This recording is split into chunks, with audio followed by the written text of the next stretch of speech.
YouTube family అందరూ ఎలా ఉన్నారు, బాగున్నారా? సో ఇక్కడైతే పెద్దమ్మని చూశాను, చాలాసేపు అబ్జర్వ్ చేసినాను. నేను ఇక్కడైతే ఊరికి వచ్చాను కదా మొన్న.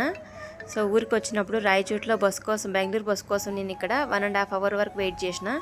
సో అంతసేపు ఈ పెద్దమ్మని అయితే చూసిన. ఈ పెద్దమ్మ అయితే చాలాసేపు వరకు ఇక్కడ ఒంటరిగానే కూర్చొని ఉన్నారు. సో మేము ఎంతసేపు ఉన్నాము అంతసేపు నుంచి కూడా ఆమె అంతకు ముందు నుంచి కూడా ఉన్నారనమాట. సో నేను వెళ్ళి పలకరించాను. పలకరిస్తే ఎవరమ్మా యా ఊరు మీద అంటే మాది గాలివీడు అని చెప్పింది. సో గాలివీడులో ఎక్కడమ్మా అన్నాను. గాలివీడే అని చెప్పింది. మరి రాయచోట్లో ఎందుకు అంటే రాయచోట్లో గాలివీడులో రెండిట్లో ఇక్కడ అక్కడ ఉంటానమ్మా నేను అని చెప్పింది. అన్నం తిన్నావా అంటే లేదమ్మా అని చెప్పింది. సో తీసుకొచ్చానా అంటే తీసుకొచ్చేది వద్దమ్మా, తినలేను, ఎక్కువ తింటే అరిగించుకోలేను అని చెప్పింది. సరే నా దగ్గర కొంచెం ఫుడ్ ఐటమ్ అంటే కజ్జికాయలు తీసుకున్నాను నేను తినడానికి. సో అవి ఆ పెద్దమ్మకి ఇచ్చేసిన తినమని. సో తీసుకుని తర్వాత కొంత మనీ కూడా ఇచ్చిన. అన్నం కట్టించుకొస్తానంటే వద్దనింది. సరేలే అవ్వ అయితే నన్ను ఆశీర్వదిస్తూ నమాజ్ చదివింది. కొంతసేపు నా తల మీద చేయి పెట్టి ఆశీర్వదిస్తూ ఆ అల్లా దేవుడికి నమాజ్ అయితే చదివింది. నాకైతే ఆ పెద్దమ్మ ఆశీర్వదించినందుకు చాలా హ్యాపీగా అనిపించింది. నిజంగా చాలా హ్యాపీ అంటే చాలా హ్యాపీగా ఫీల్ అయింది ఆ పెద్దమ్మ.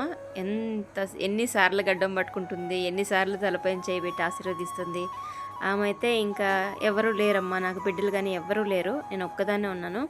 ఇక్కడ అడుక్కుంటాను, అక్కడ అడుక్కుంటాను, ఇక్కడ ఈ బస్ స్టాండ్లోనే పడుకుంటానమ్మా, నాకు వేరే ఎవరు లేరు, ఏడ ఇల్లు కూడా ఏం లేదు, బస్ స్టాండ్లోనే ఉంటాను, బస్ స్టాండ్లో పడుకుంటాను, గాలివీడికి వెళ్తాను, అప్పుడప్పుడు రాయచోటి కూడా వస్తూ ఉంటాను, ఇక్కడ ఉండాలి అక్కడ ఉండాలి ఉంటానని చెప్పింది. సో నేనైతే ఇంకా నీకంటూ మంచి చెడ్డ చూసేది ఎవరమ్మా అన్నాను. మసీదులో ఎవరో ఒక ఆయన ఉన్నాడంట. సో అట్లా అని చెప్పింది. మసీద్ ఇంకా ఎంతనగా రూపాయి 2 రూపాయలు ఏమన్నా అడుక్కునేది కూడా ఎత్తుకుపోయి ఆయన చేతికి ఇస్తానమ్మా, ఎందుకంటే నేను చచ్చిపోతే వాళ్ళే కదా ఎత్తేస్తారు, వాళ్ళు ఎత్తేస్తామని చెప్పారు. అందుకోసం ఇక్కడ ఎక్కడైనా కానీ అడుక్కున్న డబ్బులు మొత్తం వాళ్ళ చేతికి ఇస్తాను. ఒక ఆయన ఉన్నాడు, ఆయనే ఎత్తేస్తాడు. ఇంకా నాకు చచ్చిపోతే అవి ఇవి కారణాలు చేయడానికి కావాలి కదమ్మా, అందుకోసం ఇలా అడుక్కొని దానికి సరిపడా అమౌంట్ సంపాదించుకుంటున్నానని చెప్పింది. చాలా బాధగా అనిపించింది నిజంగా ఈ ఒక్క విషయం. సో అక్కడి నుంచి అమ్మనైతే చాలాసేపు మాట్లాడించి అక్కడి నుంచి అయితే వచ్చేసినానండి. అవ్వ ఇలా కూర్చొని ఉండింది మళ్ళీ.